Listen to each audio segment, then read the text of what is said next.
Friends, welcome to spicy cooking channel. இன்றைக்கி நம்ம என்ன செய்ய போகிறோம்னா பாரம்பரியமான பால் பணியாரம் தான் எப்படி செய்கிறதுன்னு பார்க்க போகிறோம். இப்போ வாங்க அதுக்கு தேவையான பொருள் என்னென்னு பார்த்துடலாம்.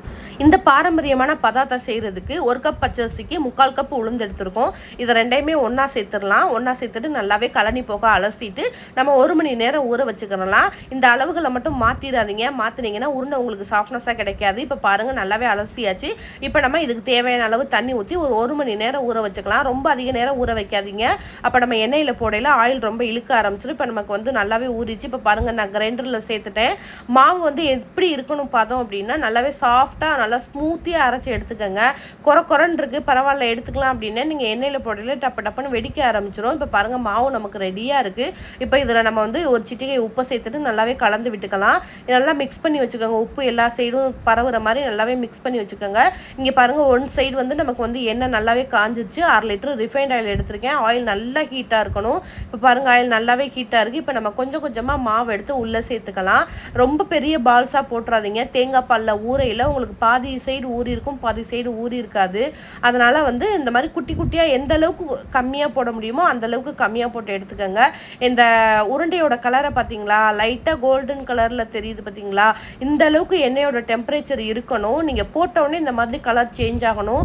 அப்போ தான் உங்களுக்கு வந்து 2 சைடுமே உங்களுக்கு வந்து ஈவனாக குக் ஆகி வரும். இப்போ பாருங்கள், எப்போவுமே சொல்கிறது தான், உருண்டையை உள்ளே சேர்த்துட்டு நல்லாவே பிரட்டி விடுங்க.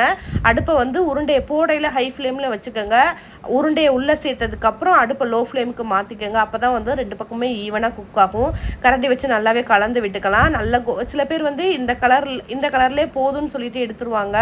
ஆனால் வந்து நல்ல கோல்டன் கலரில் வந்ததுக்கப்புறம் எடுத்தீங்க அப்படின்னா தேங்காய் பாலில் போடையில் உங்களுக்கு அவ்வளோ வாசனையாக இருக்கும். இப்போ பாருங்கள், நமக்கு வந்து பால் பணியாரத்துக்கான பணியாரம் ரெடி ஆயிடுச்சு. இப்போ இதுக்கு தேவையான அளவு தேங்காய் பால் நம்ம ரெடி பண்ணணும். இப்போ பாருங்கள், அடுத்த பேட்சே நம்ம உள்ளே சேர்த்துடலாம். ஆயில் வந்து நல்லாவே ஹீட்டாக இருக்குது.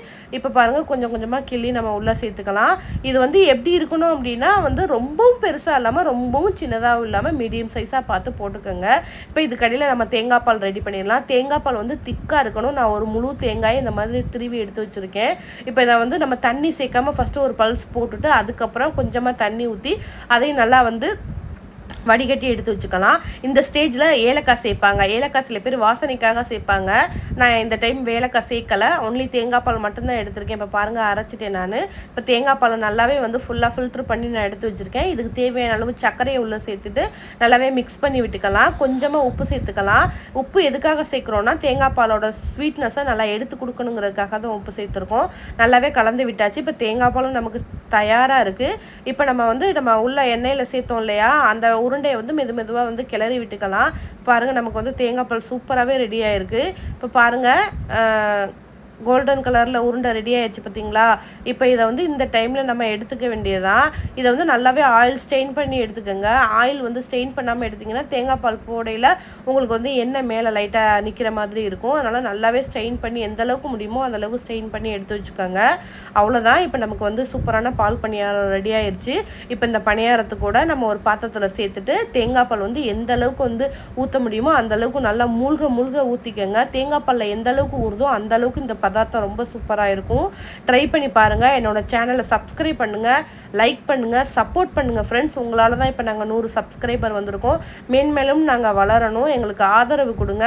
இப்போ பாருங்கள், தேங்காய் பால் நல்லாவே மூழ்க ஊற்றியாச்சு. உங்களுக்கு வீடியோவுக்கு தேங்காய் பால் தண்ணி மாதிரி தெரியுது, பட் வந்து தேங்காய் பால் திக்காக தான் இருக்குது. ஓகே ஃப்ரெண்ட்ஸ், ட்ரை பண்ணி பாருங்கள். Bye friends. நான் இப்போ தான் ஸ்கூல் விட்டு வந்து எனக்கு எங்கள் அம்மா சர்ப்ரைஸாக பால் பணியாரம் செஞ்சு கொடுத்தேன். அதுக்கு முன்னாடி எல்லாருக்குமே மிகப்பெரிய நன்றி. நம்ம ஏன் சொல்கிறேன்னா, நம்ம 100 சர்ப்ரைஸர் வந்துட்டோம். இதே மாதிரி எங்களுக்கு ஆதரவு கொடுத்தீங்கன்னா நம்ம இதுக்கும் மேலே நம்ம போயிட்டு இருந்தோம். அதுக்கு எல்லாருக்குமே நன்றி. எனக்கு அதுவும் இல்லாமல் பால் பணியாரம் ரொம்ப பிடிக்குவாங்க. நம்ம டேஸ்ட் பண்ணிக்கலாம். ஐயா, ஐயோ சூப்பர்.